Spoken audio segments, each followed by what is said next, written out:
intro? I think No. I did that. No, you can do the intro because I would not do it justice. I don't know enough about that.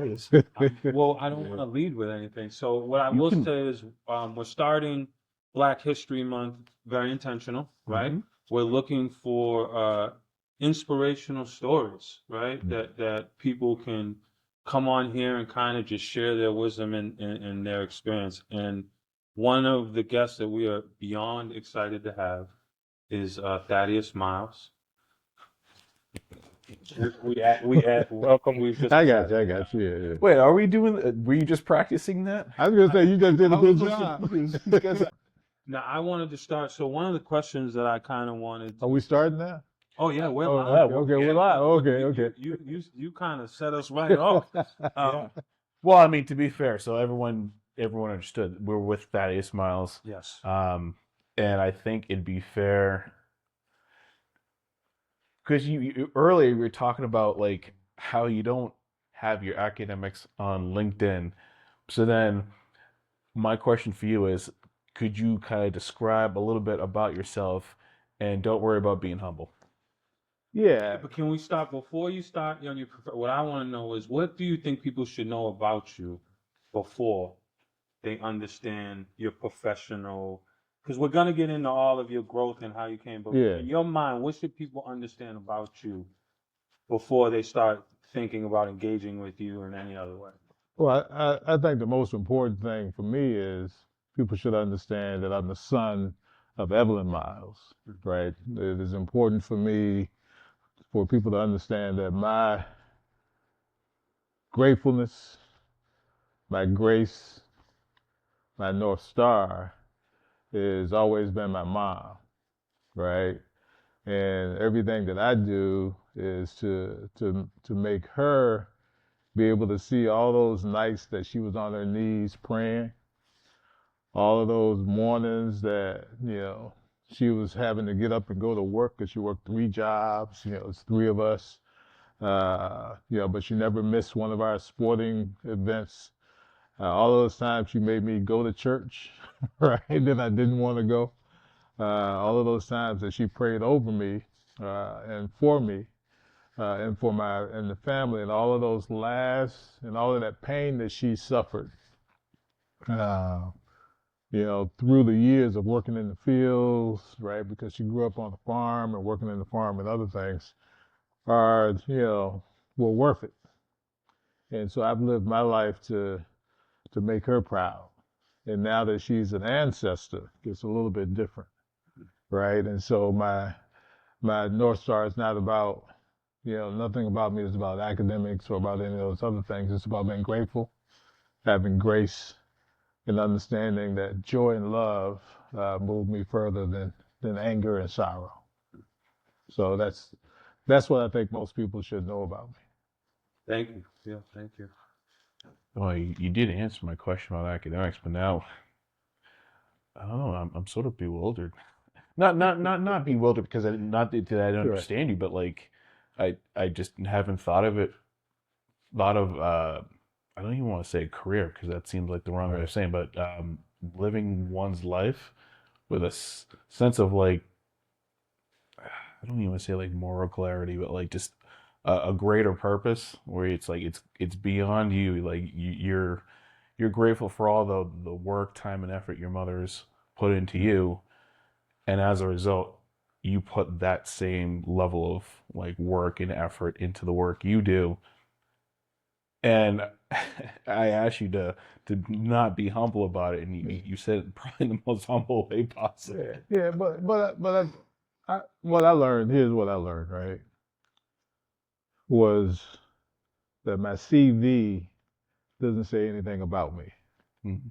but about the opportunities that I've had, right? So like I've been at Harvard, I've been at MIT, I've went to President Obama's first World Conference. It was 300 people from 60 countries, right? I've chaired several boards. Uh, I've trained people in Africa and in London. I've written several books. We got another one coming out in 2 weeks. You know what I mean? But what I've learned from the people that I care about, and that is the people that I care about that's in my family, and the people that I care about in community. It's about, can I be the authentic Thaddeus and speak truth to them and be able to build trust in relationships. And none of that has anything to do with what I learned in the classroom, right? Because in some of those colleges, you know, we're learning theory.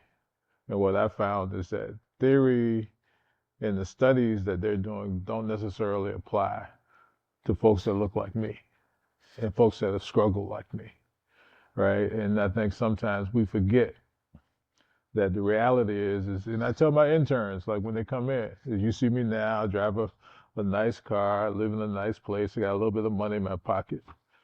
But I grew up in an all-black community. I still had to go outside to use the restroom. People think that was like 100 years ago, right? You know, I still had those challenges. I grew up in a home that was filled with domestic violence, right? I've had my own challenges. And I think people in the community want to know that I've had similar experiences that they've had versus that I've been able to go to an institution. My sister was the first one in my family, and I've got a pretty big family, you know, because my mom had 9 brothers and sisters and other pieces to go to college. And her academic ride was a full academic scholarship to Stanford, right? And honestly, I didn't know what the hell Stanford was, right? Right? I knew I wanted to play a sport in college, but, you know, it was those things. But at the same time, I just pulled out, you know, my mom passed away, and so we're looking through photo albums and other pieces, and I pulled out an article about her, and it talked about how she was teased and chastised by our own community for acting white, right? Because she was much more, still is much more articulate than I am. Right, in many different ways because of her thought process. And she's a communicator, she's a professor, she's these other things. But she doesn't lead with Stanford, right? She leads with her heart. And, you know, and so I think it's some of those challenges that we sometimes face from our own community about having to be validated. And I've learned through the process that the validation comes through me building trust with that individual to be able to have real open and honest conversations means more than any school that I went to, any conference that I attended, or anything else. And if I walk in there with, you know, my 4 stars on my shoulders, that's already putting a barrier between us that may not be bridged quickly. It may take some time to sort of get there. So, you know, and that's sort of where I'm at around that. I wanted to, so I want to get into the kind of your service, but before, based on what you were saying, what was the arc of like, you're in the community, you don't even know what Stanford is, you're saying, so that means something, like who you were there, something happened, and then did you go to school or the military? Went to school. So part of it is when I was in high school or junior high, right? So I've written about this and I've talked about it because I've sat on several communities of domestic violence, right? And so, you know, my mom forced all of us to play sports, right? And I always teased my sisters that they played field hockey, so I'm not sure if that's a sport or not, but they played it, right? There's always a running joke. But, through elementary school, my sister was always the academic, and I was coming 2 years behind her. The teachers used to always say, "I know you're not her brother," right? Because I couldn't necessarily spell well, I couldn't do some of the other things, but I was always a good athlete. And so, you know, at 13, I think it was 12 or 13, my mom was being abused by her boyfriend, and I intervened, and things happened, right? And then we moved, right? After that, we moved, and so we went to, and then we ended up moving several times. And so it became a thing of how do I stay in school, right? High school, because I became more of I want to say a protector of my family, a little bit of not necessarily a little bit of a hard head, right? Didn't really care about school that much. And, and then my sister got the scholarship to Stanford. I knew basketball at universities and other things at universities, Maryland and other places, but didn't really know what it was required in order to go to school. I got several scholarship offers, but ended up losing them because of my attitude. And so after high school, even though I was an All-American in some sports, and after high school, I was actually pumping gas at a gas station, right? Thinking that I was not going to be going to college. And then my high school coach called me and says, I've got an opportunity for you to go to college. And I went to college. And then after college, went into the military. And I think what I learned the most was that the lessons in college, my first roommate was probably the best athlete that I ever met. But what I learned is he couldn't read, right? And so, a lot of us were there for different reasons. And the reason I learned he couldn't read was because he copied my tests in one of the classes, and he copied my name, right? And that gave, the professor comes to me afterwards and it's like, I remember his name now. I'm not going to say it. I don't know what he's doing now. He might be a millionaire or a billionaire right now. But he ended up leaving school after the first semester, right? And what I learned is that college isn't for everybody. There's a lot of different things you can do. But I learned a little bit in college. But when I got out of college, I couldn't find a job. I ended up working in a steel mill. Right, my sister and everybody else that had finished college, they had jobs. Black females had jobs, but I was working in a steel mill, right down from my house. And I was working there with some of my friends that went to high school and never even went to college. And after like a month of that, because you're blasting steel, you're doing these other things. I've come out black as this sweatshirt, put paper towels in my nose, and it was all black, the soot that was going through. And I was just like, I can't do it. And so my father went in the Navy. My uncle went in the Air Force. Two of my brothers were in the Navy. They didn't go to college right after high school. They went right into the Navy. I looked at the Navy. I was like, I don't want to be on a ship for 6 months. The Marines and the Army were not my thing. And so I'm like, let me try the Air Force. And I took the test, and 2 months later, I was on a bus from Virginia Beach, which is where I was born and raised, to Richmond. And next thing I know, I was landing in Texas. So internally, can you remember, like, did you feel accomplished? Did you, like, because my point is, coming from, a community where it feels like the neighborhood joke is ain't nobody gonna be nothing. You get what I'm saying? Right. So now you get to this place where it's like, oh snap, he's going what? He's going to the Air Force. It's like you said, Army and Marines feel like, and I'm not disrespecting service, but it feels like we'll take anyone because we're gonna make you what we want you to be. Right. Air Force feels more like selective. Yeah. It's So were you like? Did you feel like, oh, I got a little? I am like, Nah. What were you like? I got your question. Yeah, I didn't feel special. Okay. Right, because I didn't know the difference between all of those. Okay. Right, to that degree, I just knew. But what my friends were telling me, if you went to, and what the recruiter told me, since you went to college, you should go in the Air Force. Okay. You should not go into the others. I don't know if he was trying to fill his requirement or what. But when I left, I didn't feel any different because the day before I was working in a steel mill. Right, I was still sitting there with a little education, and I still was just popping steel. Right, I got cuts on my arm now from the marks on my arm now from what I was doing. So I didn't feel any difference. I felt hope. Right. I felt like an opportunity. I knew my mom was proud of me, but she was scared.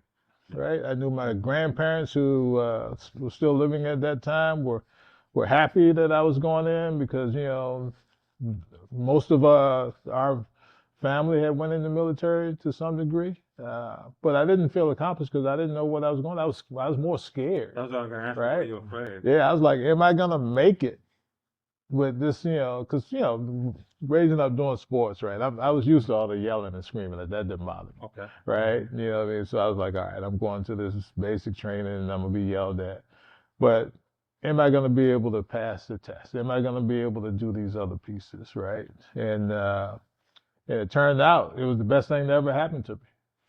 Right. Yeah. So so my experience is a little different. Clearly, I went through an incarcerated setting. Right. But there is spaces where you're measured amongst your peers as a man, and Right. people got to make decisions, right? Right. Are you going to continue doing the push-ups, or are you going to quit? Right. So it creates this thing where my question is like, that was the first time I felt seen for Mhm. my own Right. effort, Right. and I built bonds that way. Right. And that was a new form of education. Because I guess maybe that should have existed in school, but it didn't like that. I felt like no matter what I did in school, I was walking in pre-classified, Right. and I couldn't break that ceiling. So, and I'm saying like, did you have that same experience, like with just like you're working or you're doing your best, and it feels like your best is being seen, or no?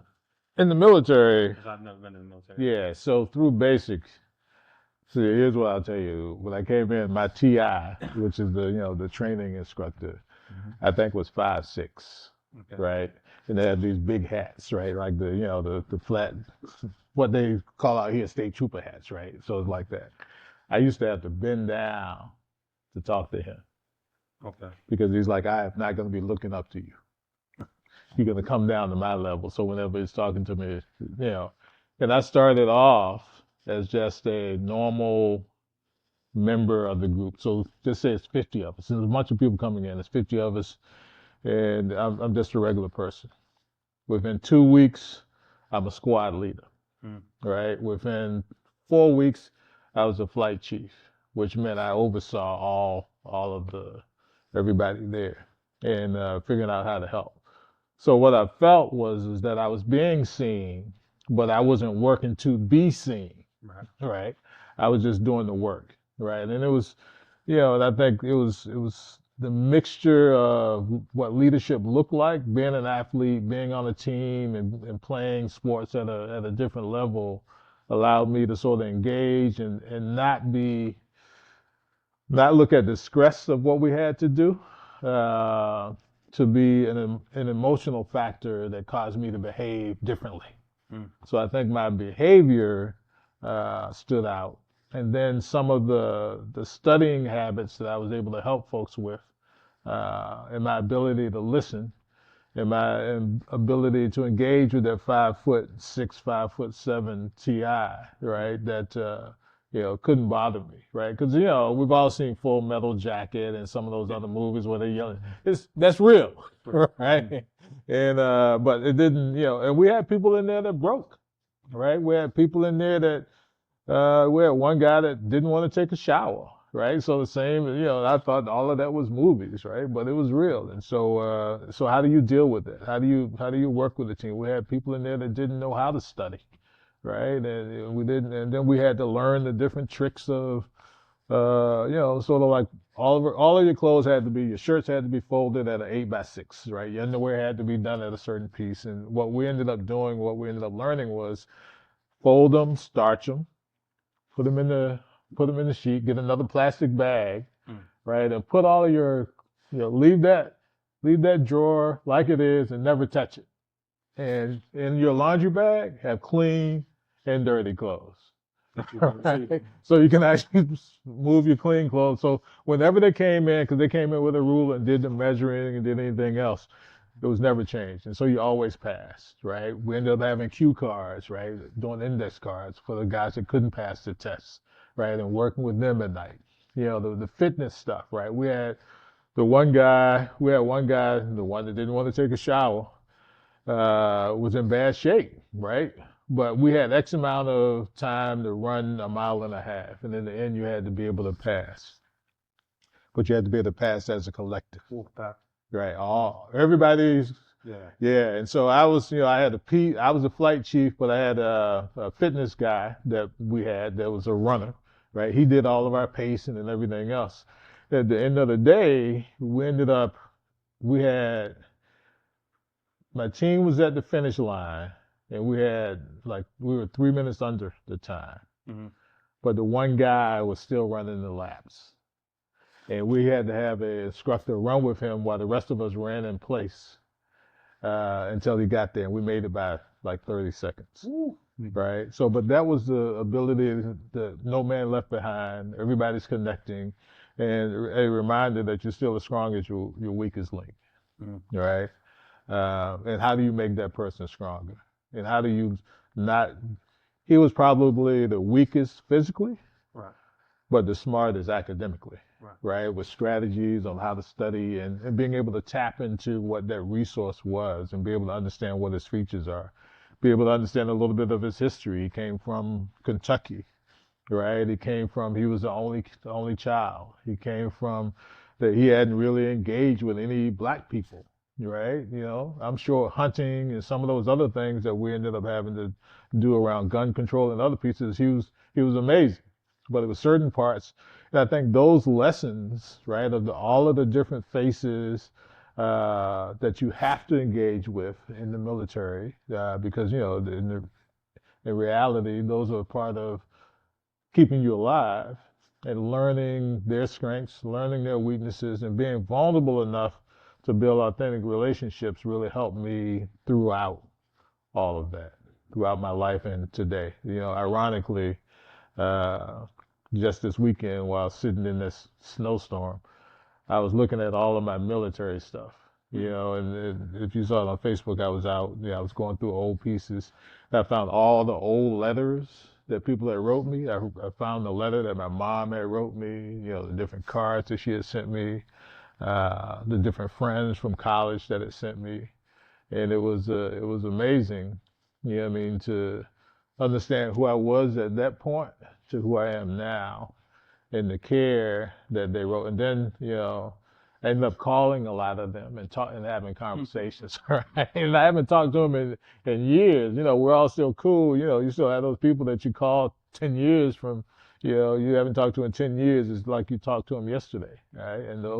So it was a lot of good memories. But no, I felt seen in the military. Even as a black man, I think the difference though was my TIs were Mexican. Mm-hmm. Right. And so there was a difference in how they treated me compared to some of the other experiences that some black trainees were receiving that I would hear about. Mm. Right. One thing I'm curious about what you're saying, because you're supposed to be all-American athlete. You go to college, which is, like I said, as we were talking before we started, like to me, that's like the pathway you want to take for success. And then you get out and you work in the steel mill. And then now you're in the Air Force. Like, do you feel like you had to go into the Air Force for it to all come together? And how from that it transcends into the work that you're doing today? Yeah, I had to go there into the Air Force. I couldn't get any other opportunities, right? I didn't have a far enough vision. And I think the other thing is people in that community still knew me for who I was in high school, right? And I was, not the most intellectual individual, right? And I didn't have certain things that people needed and certain connections I just didn't have, right? And so for me, it was like I was doing anything to get out of that steel mill, because I tried for other jobs, I applied for other pieces, and most of those folks that left and that I knew ended up being cops or correction officers, right? Because were taking the tests, and several of my friends that worked in the steel mills are cops and are retired or still police officers now. So the way was you were either working in the steel mill or some other, lawn care or something else, or, other folks that were janitors or other pieces, or you left and went into the military, right? A lot of people stayed and didn't do anything, Yeah, and they ended up selling drugs, doing other pieces. And but for me, one, my mom was like, "You got to pay rent," right? And she was like, "You got to do something." And so my mom was really that push for me to think about doing something. And for me, it was, I just went to the recruiter's office and really wasn't sure, but I was just like, let me just do it. Because there's nothing for me here in my hometown. And then when we come back to real life, there was some healing that needed to be done in my hometown that I had no idea I needed to do. Hmm. Right? Because, the abuser of my mom was also the deacon of our church. Right? Whole lot there. Right? Him and my mom continued to be friends. Because, the biggest thing is people ask me now, like, why I don't drink. Is because that individual was Jesus on the cross when he didn't drink. And, when he drank, he was a totally different person. Mhm. And once he stopped drinking and, but it was a level of forgiveness there that just didn't, he asked my mom for forgiveness, but never asked me for forgiveness. Right. And I think part of it is like I had to come home from college because he died while I was in college. And I was his pallbearer because my mom asked. Right. And so that experience, I think a lot was about, it was time to, it was some healing that just wasn't happening. And I just felt like I was drowning in that space. Mm-hmm. Right. Without understanding I was drowning. I understand what's happening now, but in that space, it's like, okay, I can't breathe at times. I've got to be able to get out. And that's where that happened. I didn't see any other opportunities there. Yeah, even my sister didn't really want to come back. She ended up coming back. The sister went to Sanford? Yeah, ended up coming back and moving forward. And my younger sister was still there. She went off to college, and now she lives in Maryland, and she reports to the CEO of Verizon. So we all ended up doing pretty well. But it was really that love of community. And my mom was always one that, she was in the usher board. She was the nurses union. She was always cooking at the church, right? Raising the funds, the fish fry, the chicken fried, or whatever. So that aspect of service. And in the military is also about service. Because whatever you're doing, you're there to serve others, right? And so that really helped me once I got out of the military to sort of understand what the next levels are. I wanted to ask, because you brought up the church, right? And I'm in a real difficult space with the church in the sense where, like, I feel like the church's most powerful place has been building a safe space. Mm-hmm. Like at the end of the day, it's like, where do we go where you kind of feel safe and you can be yourself and like not worry about harm.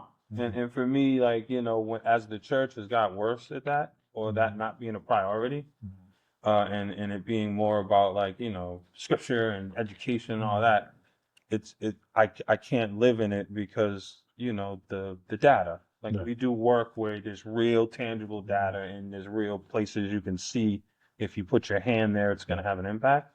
So, but that wasn't the case when you're talking about like the lessons that I've learned from those elders in that church and the principles like that they taught me, like all the little sayings, devil is lie, but those little sayings when you need them, they shield me and give me strength to go on day by day. But I long for the honest, transparent church. So I just want to ask your thoughts based off of my kind of, you know what I'm saying? Yeah, You got more. I got a lot of friends that are reverends, so I gotta be careful on how I answer this. But I'm gonna tell the truth. So when you say the church is a safe space, Yeah. for who? Well, Right? Because if you talk about the LBGQ plus community, the church is not necessarily a safe place at all. for them. When you talk about those that don't have the economic ability to tithe, right? The church is not necessarily a safe. A lot of churches are, but not necessarily a safe place for them. When you talk about those that speak different languages or live in certain communities, the church isn't always a safe space to truly be able to express yourself and be who you are, right? Because there's a lot of people in the church that wear masks, right? You and I both have been through, I've seen a lot of priests that have done things that others have gotten locked up for, but because they were a minister in a certain space, they were given some grace, but they're not necessarily giving others that same grace. Like when I grew up, a lot of members of my church, and I go back to that church now because that's where we buried my mom. And whenever I went home to see my mom, it was mandatory that I went to church, right? There was no, my sister's not at that church, but it's mandatory I go to church. And a lot of those people are like, boy, we so proud of you. I'm like, yeah, but a lot of y'all told me I wasn't gonna be shit, right? I'm sorry I cussed, but it was because I had an attitude, because I was a certain way. But I always felt like they all knew why I was that way. When your mom's been beat and you're seeing certain things happen, and that person, she beat on that Friday, on that Sunday, we're in church and we're praying and we're hollering and we're doing all the other things.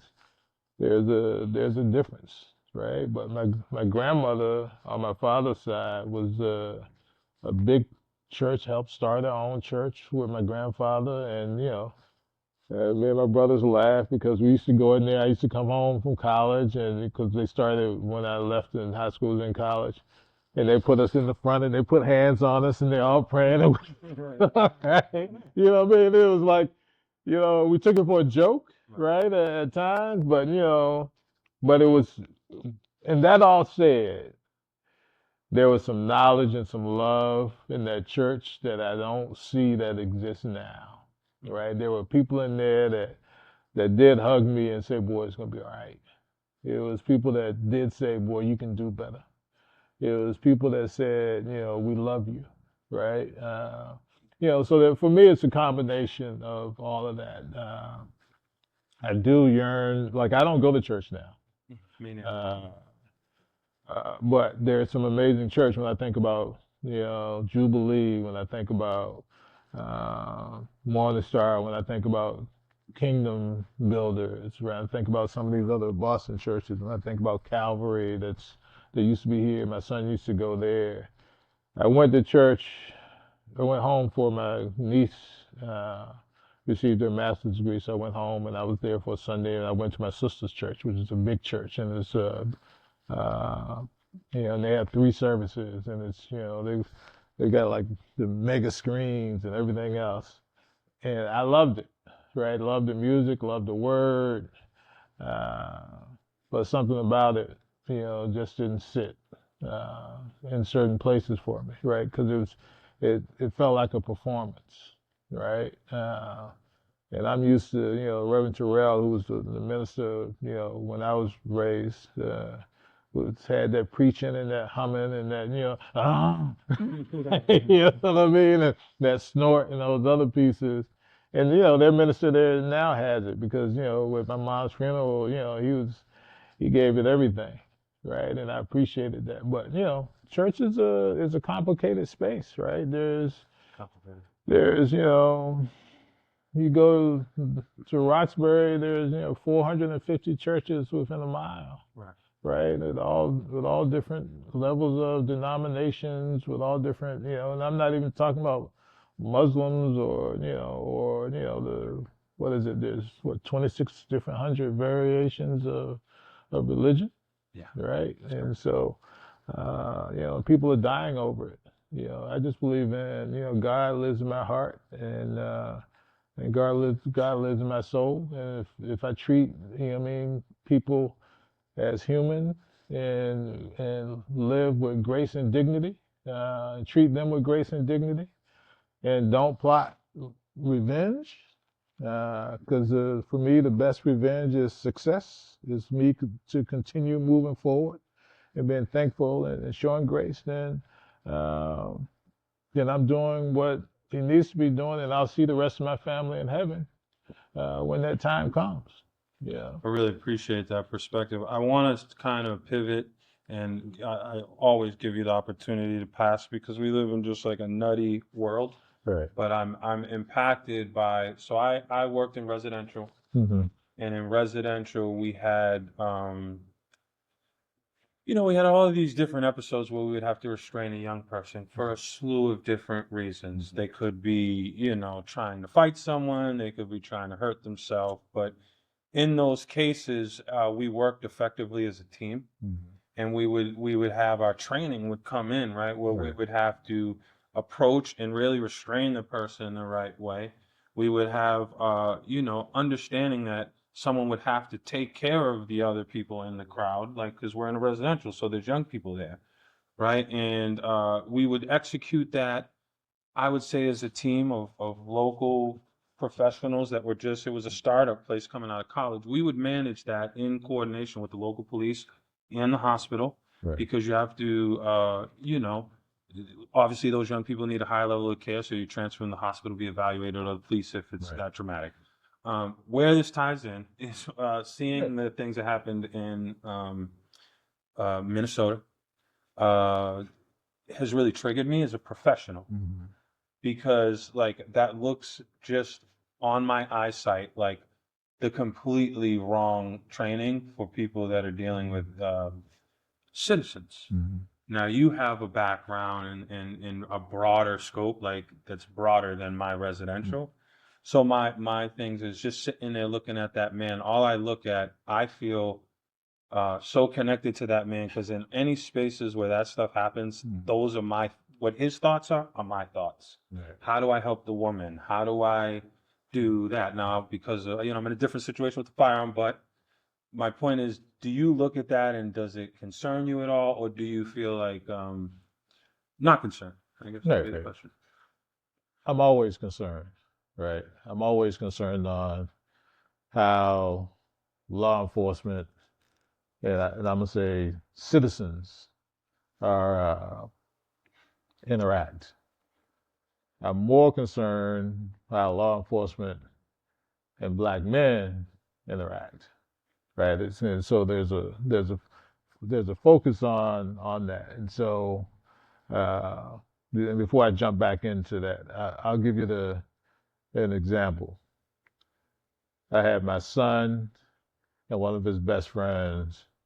We were driving. We were coming from the movies, and we were pulled over in a community by the gang unit. And the gang unit, they pulled over to get to my car. And, the reality is, they get up to the car and they said I didn't use my directional. And I'm like, well, when did the gang unit start doing traffic patrol? Right. So at that point, they knew I knew something, right? And they're like, well, who are you? Yeah, I told them, they ran some pieces and they came back and they're like, oh, here's your license, you can go. Right. So, when I was showing my son and his friend how to deal with it, right? At that time, I think they were 17, 18. And when I got home, I was talking to my son a couple days later, and he was like, yeah, to my son's friend, he's like, yeah, that happens to me all the time. And I'm like, well, why didn't you never tell me? He's like, because I thought you were one of them. Mm-hmm. I didn't think that you would actually, be on my side and be on our side. And the reality was I was one of them, right? And that hurt me, right? And so when I see things like what's happening in Minnesota or what's happening in Chicago or what's happening in Oregon or what's happening in DC, I'm sad about it, right? I think in this world today, there's a lot of mental health issues that are happening. I think there's different levels of training for dealing with citizens when you're a police officer. So I try not to connect what's happening right now to the police, which is happening, right? A lot of people saying the police, but I'm trying not to connect it to the police because it's not the police that's there that's doing those things, right? It's different federal level officers that have a different level of training and have different expectations. right? And and they're also involved with a bully pulpit, right? And so when you think that you can be Superman, right? Sometimes you act like Superman, and so those things to me are a little bit scary and a little bit challenging because I know several ICE officers that aren't that way, right? I also know that officers, whether it's police or others, are also fearful, right? And also challenged, Yeah. right? When if you, no matter who you are, if you're surrounded by 200 people, 300 people, there's some fear that's there, and there's some other things emotionally that are there that happen, and so it's a lot that we have to work through and work on, uh, and so I'm not, I'm still hopeful that this process will be will move in a arena that is more open and honest about what it is. It will treat people with a little bit more dignity and respect. This process now is a top-down process. It is not a human design process. It's designed from looking at the humans, the challenges, and other pieces, and how do you build it up. And so, yeah, it worries me, but honestly, I stopped looking at TV, right? Yeah.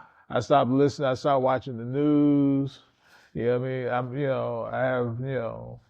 I've carried a firearm all my life, right?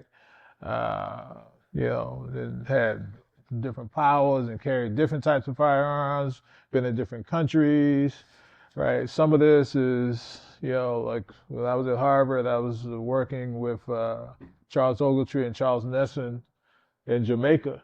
Wow. And in Jamaica at that time, because we were doing recidivism, so I was going into prisons, right? I was in Tower Street, these other places. I met one of the guys that killed Peter Tosh, all these other things, right? It was wild. We're looking at a lot of different things. The police there were killing more people than the gangsters, right? And so, and I remember going up one of the mountains, and we had a driver. He's like, "We good going up, but coming down, we might get ambushed. If we get stopped by the police, there's a certain thing." So we're not the only country that has those problems, right? But I'll tell you, one of the safest places I felt was Cuba. Cuba. Yeah, which is interesting, right? Because you go there and you see certain things. And I'm sure we're probably all the same. We have a heightened sense of like what that feels like. What the rules are. Yeah. Situational. Right, awareness is there. Yeah. And but in Cuba, I felt like there was a whole different space, right? I could go out at 2:00 at night and walk down the alley and not worry about anything. Wow. Right. Versus, where I live, I might not want to walk down the alley. Yeah, Just a common rule, right? Yeah. At night. Yeah. So I wanted to ask you because I had an epiphany when I went down to Selma. I was part of a performing group, and I was one of the most vicious, I feel, because of my role at UTech. I felt like I was a very extreme critic of the Massachusetts police and everything. Yeah, I can understand. Okay. So I go down there, and I'm just in observing, it really exposed how I need to really travel more. Yeah. Right? And I have traveled, I've been to Chicago, but there's a difference between, like you're saying, traveling to go to an event versus traveling to study the community. Yeah. So as I went to Selma, and two things stuck out to me. There had just been a tornado. Right. So my idea, I'm an idea person. So I'm like, yo, why don't you just buy this property? And it led me to the understanding that in Selma, there are certain people that would never sell their property to black folks because that's an offensive idea. Right. I was flattened by that. Right. And that really and then, this idea that there's still a lot of people that don't go in each other's homes. So my point is that opened up that thing. The other thing was the law enforcement, because it was a lot where there was a lot of black officers. Their tone was very zero tolerance, very punitive. It didn't seem like a very so when I came back up to Mass, this is the point. When I came back up to Mass, I was like, wow, the whole experience checked my privilege. Yeah. And I kind of had to go to some people that I felt were just really hard on accountability. Right. Like they were just like, listen, Yeah. I'm not going to give people chance and chance after chance. Eventually, you got to be held accountable. Right. And that really drove home through that experience. So when I look at a Minnesota, it looks to me like Massachusetts. Yeah. So have you been to Minnesota? And my point is like, do you feel like what we're seeing in those communities, you get what I'm saying? So what's your take on all of that? The police, the mass, and where we are versus the rest of the nation? Yeah. So And clearly there's room for growth. Can I yeah, say that? Like, there's always room for improvement. right. I feel like Massachusetts has some of the best police forces in the country. I feel the same. Right. Uh, And what I do know is and believe, like I've traveled in almost every state. Right. And I've been down south. And, I understand. Right? Yeah. Yeah, it's sort of like you think you met an asshole until you met an asshole. Yeah. For real. Right? That's right. And I think there's times and situations. I think if all of those things happen that's happening in Minnesota, I think if the ICE influx comes here, the mass, or is happening in Portland or in Maine and other places, I don't think you'll see the same thing. I think the level of training here is a little bit different. I think the level of accountability here is a little bit different. Now, there are places that they can improve. I think the relationships with the community are a little bit different, right? I think the lessons learned are completely different, right? I think the makeup of the diversity of the languages that are spoken by the police here are different, and that's from the little town in Greenfield, and whether it's Pittsfield or other places that's dealing with different pieces, to a Boston that has 2,500 officers. You're gonna have bad apples, right?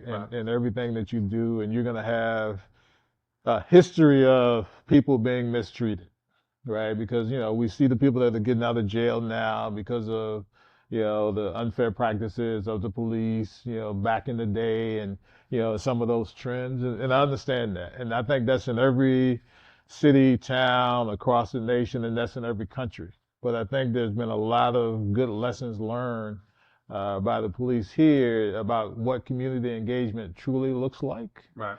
I think there's also this thing now of what mental health issues really look like, and how the police can actually de-escalate more than escalate. I think there's been some good training around that. And I think there's been, in a lot of places here in Mass, communities are actually able to have honest conversation with the police. Right. And communities can go there and wild out a little bit, right? Because the police understand that they live here. They got to deal with that, right? They may be yelling at me, but not necessarily yelling at me, the individual. Right. Right? They're yelling about their own safety. They're yelling about the things that they want to have changed. They're yelling about their legacy. In their communities. And so I think there's a level of engagement here, but there's pieces that sometimes bring setbacks. And I would hope that Can you speak on that a little deeper? I think that's powerful. Yeah. So there's pieces that bring setbacks. Something happens. I think if ICE came and came here and we didn't handle it the right way, it sets back community engagement years. Yes. Right. And I think when we start, and I think conversations and words that are spoken by police and politicians and others within certain communities also set back community relations years, right? Community, it's some stuff like the police accountability group, right? There's some stuff there that could be improved. There's some challenges around that. There's challenges in particular leadership, right? In different, whether it's commissioner, the captains, the lieutenants, the patrol officers. It's certain things around accountability that also create setbacks in communities. Yes. But I think for overall what I've been seeing for the last several years, especially I think the way I think one of the things that I appreciated was Commissioner Gross when George Floyd hit, right? And and it was Boston because I was part of the march in Boston, right? And there's 10,000 of us walking, from Roxbury to City Hall, and I'm in the front, and I'm with a few other folks because what the police did was actually call some black leaders and say, hey, right, are you part of this? And if so, can we work with you just to make sure there's nothing that happens, right? And that something's happening. Can we? We got there. It was we stopped in different places. They didn't want us to stop, but we saw the drones up, right? I could text the police and be like, "Hey, it's all good," right? Right. And we made it to City Hall to the State House, and it was amazing. And then after that, all hell broke loose. But it was none of the people that were really marching. They were all from out of state, right? And they were creating an atmosphere, but the news took that and tried to connect it to the folks that were marching, right? Those people that were vandalizing and then one police officer went off and did something he shouldn't be doing. There's a couple of them that were pushing, and so it became an emotional piece. And so, but if there wasn't conversation, if there wasn't people in those groups that could actually say what really happened, I think there would have been a much larger setback. And I think some of the George Floyd's pieces were handled very well here compared to what I saw happening in Seattle or some of the other places where the police and them were battling each and every day, right? Those things aren't happening here. So for me, I've been to down south where it's about the blue and not it's not about your culture. It's about who they are because they got to live there, right? And I've been to other places where the police have been very lackadaisical, but people still live in a higher level of fear than they do here. So I'm not gonna say I love the cops here. I like them. Right? I mean, even when I think the harder part for me is I understand them. Yeah. Right. So if I get pulled over and they're treating me a certain way, I get it. Right. You want to go home. You don't know me. You have certain aspects, but as long as you're treating me respectfully, but just because you have an authoritative tone doesn't mean that I should be disrespecting you back. Right. Because I think sometimes people take that authority tone as disrespect, but that's just their job. Right. So I don't see it as that. It's sort of like, when I'm telling my sons and I'm raising my voice, so it's got a little bit deeper, and I'm telling them not to do something, right? That is what it is. I don't love you any less, right? But I need to take control of that particular situation, right, before it goes in a different way. Well, oh shoot. Go ahead. I was gonna say, well, we have about a minute left, but we actually only have a few seconds left. I know usually when we're in a podcast, Dennis and I have almost like equal time. Yeah. I was like, damn, my man, can I ask any questions? No, well, so, and other people who know me well know Right. I had a thinking face the whole entire time. I was just absorbing all of this. I'm like, there's a lot of wisdom here.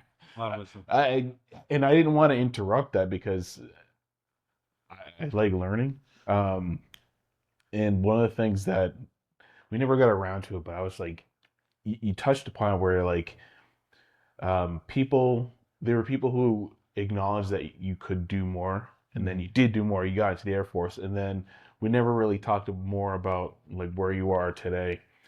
But you talk about all these different moments where there's other levels of acknowledgement, not for you, but like for like other people that you're around, where you just understand. For example, like in Cuba, this is how you act, and how in Jamaica, which I'm familiar with because on my mother's side, she's Jamaican, so like. I remember the first time I went to Jamaica and I saw like the regular police officers dressed up like military. And I'm like, why? Like that? And your story connects to that. But I don't know. I don't have any questions. Yeah. So well, I do have questions, but like I feel like they're not sophisticated enough or not informed enough that I would ask the right questions. I would have to learn more. Do we have enough so he could close out on? I want to ask about Black joy and specifically with like February, Black History Month. Like Black History Month right now, it feels like this obligation more than ever, but I want to make sure there's time to respond. Yeah, if you want to close out with that, that's Yeah. So my thing is, Black History Month's coming. You're Right. gonna be on it, Right. right? And people, I think, like now, in your mind, when you think about, you know, our history and trying to celebrate and where as Black people, because I want to separate our experience for a minute Mhm. from the immigrants, from everyone else, and just talk about us right now. Like for us in this space for this month, what would be your wisdom or words, just the community? So I guess for me is, for me, joy is my resistance. You know what I mean? Joy is my grace. Joy is my power. Joy is me thriving.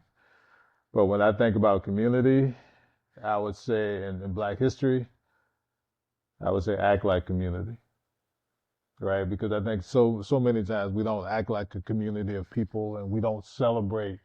We celebrate history, but we don't celebrate ourselves. We don't celebrate the young man that just graduated, from whatever 6 months ago. We don't celebrate the young people in the way that we should. We don't acknowledge and give affirmations to a lot of our young folks, and we don't celebrate the history makers within our community. So when I think about Roxbury, just as an example, or I think about Lowell, I just went to a MLK event in Lowell last week, 2 weeks ago, and it's the 27th year. And it was started by, a good friend, Laura Smith, right? And Robert, her husband, and their son, PhD, assistant vice president at Emerson, was a guest speaker. We don't always celebrate that community in that same way. We don't always lift them up. And I think there's so many change makers in our communities that we need to recognize their stories. We need to recognize their history. We need to recognize their impact. So I would start to share some of those stories, right? Because listening to my mom had the onset of dementia, right? And so at the end, when I would go down and we just hang out and she started telling stories, I finally learned the truth on a lot of stories, right? Yeah, she was like, boy, let me tell you about your, whatever it was, right? And, and so I think, when I think about Roxbury, I think about Juanita Pitts. I think about, Patricia Mayo. I think about Mr. Fields. I think about Sandra Cooper, right? I think about all of these folks that change the housing community through this particular program. Now they actually have ownership, and those developments will stay affordable forever, right? I think about so many different people that have impacted myself. I think about Paulette Ford, which was one of the first to lead Solar Technology Centers. She died several years ago, but the change that she made, and she was one of those people that came into a program with a high school diploma, but left it with a master's degree, right? And she was 50 something, went back to school, went back to college, became a teacher, right? Retired, and died too soon. But her community is very different. I think about the Linda Evans at Roxy Homes, right? I think about the Glorias at Academy Homes, and some of those that used to be truly gang infested, but now are completely changed, and people's legacies and lives have changed because of these people. They don't have a high level of education, right? They don't have an abundance of degrees, but they had an abundance of faith in their people, faith in community, and drive to seek justice for them, and to be able to understand that what they were doing, they were planting these seeds that when the tree grows, they might not be able to benefit from the shade of that tree, right? I forget how we exactly say it, but is that piece of the trees growing, right? We're standing there, and we might not be here. Hopefully if we're in heaven looking down on it. But I also think the biggest thing that I want to do during Black History Month is honor our ancestors, those that have been left, that we have forgotten, right? Because, I'm writing songs, I'm doing these other pieces. I just did a song for my mom and some other pieces. Did one for my sister's birthday, and she was crying. And but it made me think about my uncle that's 85.